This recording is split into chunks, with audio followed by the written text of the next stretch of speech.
જય શ્રી રામ મિત્રો, આપણે પહોંચી ગયા છીએ 4 ધામમાંથી બીજા ધામ ઉપર એટલે ગંગોત્રી ધામ ઉપર પહોંચી ગયા છીએ ને આજે સવારે વાગી ગયા છે 1.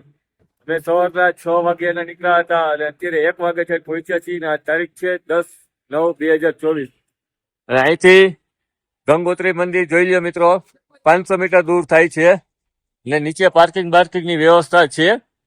તો તમારે આવવું હોય તો તમે આવી શકો છો. ગંગોત્રીમાં જાજુ હાલવાનું નથી, પણ હા ગંગોત્રીમાં તમારે ગૌમુખે દર્શન કરવા જવું હોય તો તમારે અહીંથી 18 કિલોમીટર હાલીને જવાનું હોય છે. પણ અત્યારે ત્યાં પુલ તૂટી ગયો છે એટલે ત્યાં આપણને જવા નહીં મળે. 500 મીટર તમારે કોઈ વડીલ આવ્યા હોય જે ચાલી ના શકતા હોય તો તે લોકોને ગંગોત્રી મંદિરે દર્શન કરવાનો લઈ જવાનો ચાર્જનું અહીંયા બોર્ડ મારેલું છે મિત્રો. તો ગમે ત્યારે તમે આવો તો આવડો આ ભાવ અહીંયા લખ્યો છે, તો આ પ્રમાણે તમારે પૈસા દેવા પડશે વ્હીલચેરના. જો આવી રીતે વ્હીલચેરમાં તમને લઈ જતા હોય છે મંદિરે દર્શન કરાવવા માટે તો તમારે ખાસ ધ્યાન રાખવું. ને અહીંયા મસ્તીનો એક આવો રથ પડ્યો છે, જોઈ લ્યો કેવો સરસ મજાનો રથ છે તે.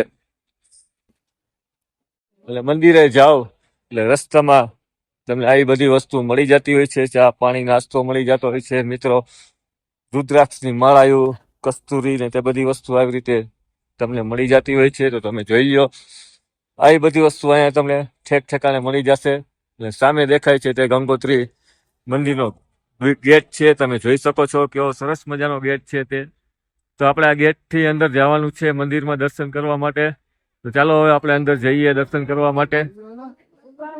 એટલે અહીંયા આવી કઈક બજારો લાગેલી હોય છે, તમે જોઈ લ્યો કેવો સરસ મજાનો નજારો છે તે બજારનો. તો મિત્રો હવે થોડુંક જ બાકી છે, બજારમાંથી આપણે નીકળી ગયા છીએ અને સાવ સાંકડી ગલીમાં આવી ગયા છીએ. જે મંદિરની બાજુમાં નાની સાવ ગલી થતી હોય ને એવી ગલી છે. અહીંયા પણ તમને નાસ્તો મળી જશે.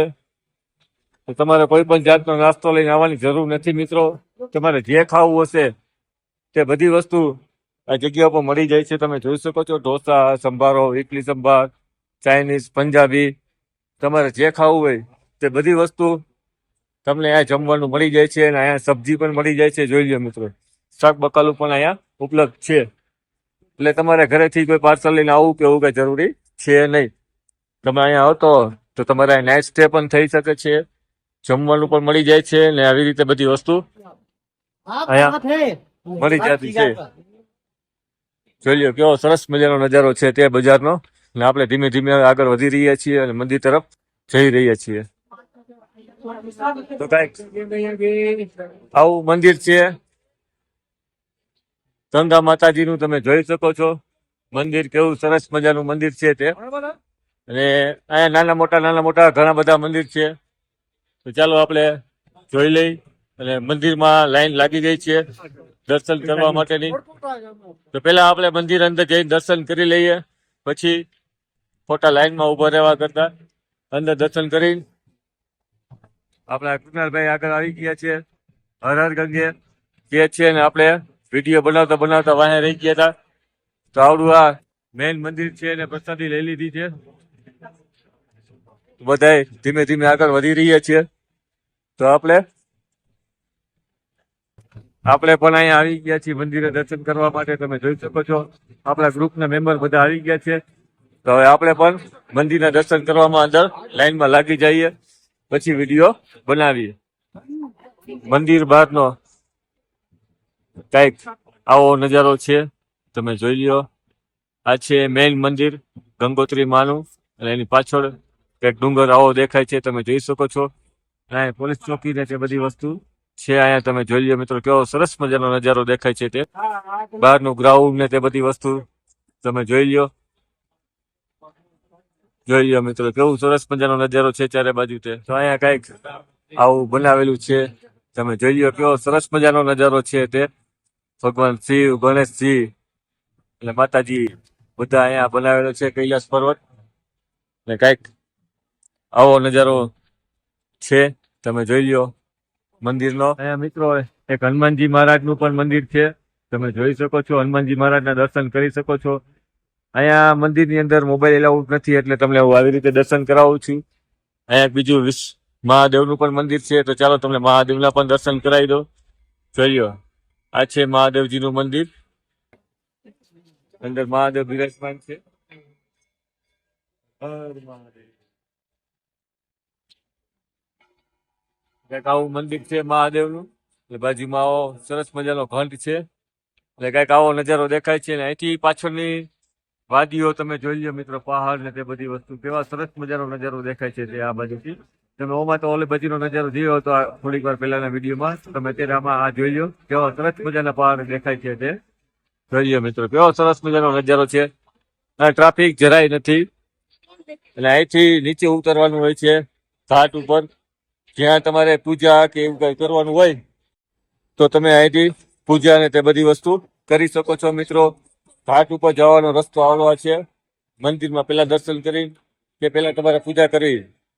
પૂજા કરવા માટેનો આ રસ્તો છે. અને આને ભગીરથી તપસ્થળ ગંગોત્રી કહેવામાં આવે છે મિત્રો. જોઈ લો અતિ પ્રાચીન મંદિર છે. અને કઈક આવો નજારો છે મંદિરનો, તમે જોઈ શકો છો. આ મુખ્ય સ્નાન ઘાટ છે મિત્રો. અહીંથી નીચે તમે દર્શન કરવા જઈ શકો છો, નાહવા જઈ શકો છો.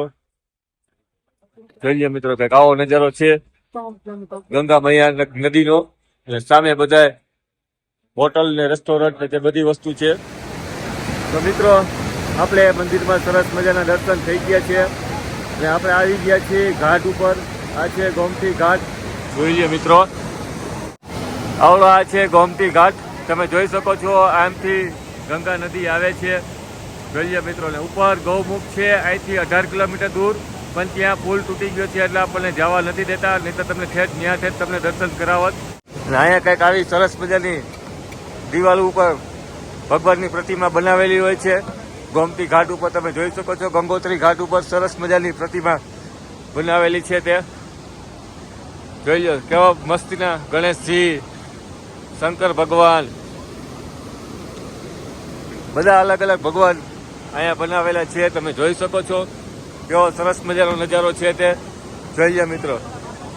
બધા અલગ અલગ પ્રકારના મહાદેવના પોસ્ટર અહીંયા રાખવામાં આવ્યા છે. ગંગા નદી ઉપરથી નીચે ઉતર્યા તે બતાવે છે મિત્રો. જોઈ લો આખે આખું ગંગાજીનું સ્વરૂપ અહીંયા દેખાડવામાં આવે છે. તો તમે જોઈ શકો છો આખે આખું ગંગાજીનું સ્વરૂપ દેખાડવામાં આવ્યું છે તે. અને આવો કંઈક ઘાટ છે મિત્રો. અને સામે પહાડ એટલે આવડી આ નદી ગંગા નદી છે મિત્રો. તમે જોઈ લો ગંગા નદી અહીંથી નીકળે છે. એટલે આવી રીતે આખે આખો ઘાટ છે. ઠેઠ સામે લગી ઘાટ છે. અને નદીની ઓલી બાજુ તમે જ્યાં જોઈ શકો છો તે આ બધી હોટલો છે મિત્રો. અહીંયા તમારે નાઇટ સ્ટે કરવો હોય તો તમે કરી શકો છો. તમે જોઈ લો નજારો કેવો સરસ મજાનો છે તે મંદિરનો અને ઘાટનો. સારું મિત્રો, તો ચાલો હવે આપણે ગંગાજળ ભરી આવીએ. ગંગા મૈયાનું પાણી, પવિત્ર પાણી આપણે ઘર માટે લઈ જઈએ મિત્રો. ઘણા બધા લોકોને પણ 90 થી 95% લોકો હરિદ્વારથી પાણી ભરતા હોય છે. તે પણ ગંગાજળ જ છે. અને હરિદ્વાર પાણી પહોંચે છે તે પાણી અહીંથી જતું હોય છે. તો મેઇન ગંગા ઉદ્ગમ સ્થાન જે કહેવામાં આવે છે, ગંગા માનો જન્મ જ્યાંથી ગંગામાં નીકળે છે તે આ જગ્યા છે. આનાથી પણ 18 કિલોમીટર આગળ ગૌમુખ છે, ત્યાંથી ગંગામાં આવે છે. અને અહીંથી આખે આખો ટ્રેકિંગ પોઈન્ટ હોય છે, જેમ મેં તમને મંદિર બતાવ્યું, જે રસ્તા બતાવ્યા તે પ્રમાણે. ને અહીંયા ઘાટ આખો બનાવેલો છે. એટલે આપણે બધા અહીંથી ગંગોત્રી ધામના દર્શન કરતા હોય છે મિત્રો. જેને ટ્રેકિંગનો શોખ હોય તે લોકો ત્યાં જઈ શકે છે મિત્રો. આપણને પણ શોખ છે, પણ અત્યારે રસ્તો જ બંધ હતો, કેમ કે આપણે ચોમાસાના ટાઈમમાં મંદિરે દર્શન કરવા ગયા હતા. તેના હિસાબથી આગળ કંઈક પુલ તૂટી ગયો હતો, જેથી કરીને ટ્રેકિંગનો રસ્તો જ બંધ હતો. એટલે આપણે પણ અહીંયા જ દર્શન કરી લીધા હતા ગંગોત્રી ધામની અંદર. માતાજીના દર્શન કરીને આપણે અહીંથી ગંગાજળ ભરી લીધું હતું મિત્રો. એટલે ગંગાજળ આપણે થોડુંક જ ભર્યું હતું, કેમ કે જાજુ ગંગાજળ તો આપણે બધા હરિદ્વારથી જ લેતા હોય છે. અને મેં ગંગાજળ ભરીને માતા ગંગાને પાણી આવી રીતે ચડાવ્યું હતું મિત્રો. આને શું કહેવાય છે તે મને ખાસ અત્યારે યાદ નથી. તો તમને યાદ હોય તો મને કોમેન્ટ બોક્સમાં જણાવજો. કેમ કે સૂર્યને આપણે જળ અર્પણ કરતા હોય તેવી રીતે મેં ગંગામાં આવી રીતે પાણી ચડાવ્યું હતું મિત્રો. સારું મિત્રો, વિડીયો સારો લાગ્યો હોય તો લાઇક ને શેર કરી દો. અને કોમેન્ટમાં જય ગંગામાં લખજો મિત્રો. અને તમને મારા વિડીયો કેવા લાગે છે તે પણ ચોક્કસપણે મને કહેજો. અને ચેનલ ઉપર ન હોય તો ચેનલને સબસ્ક્રાઈબ કરી દેજો. વિડીયો સારો લાગ્યો હોય તો લાઇક ને શેર કરવાનું ભૂલતા નહીં. સારું, મળીશું પાછા એક નવા સારા વિડીયોમાં. ત્યાં લગી મને રજા આપો અને બોલો હર હર ગંગે, હર હર ગંગે.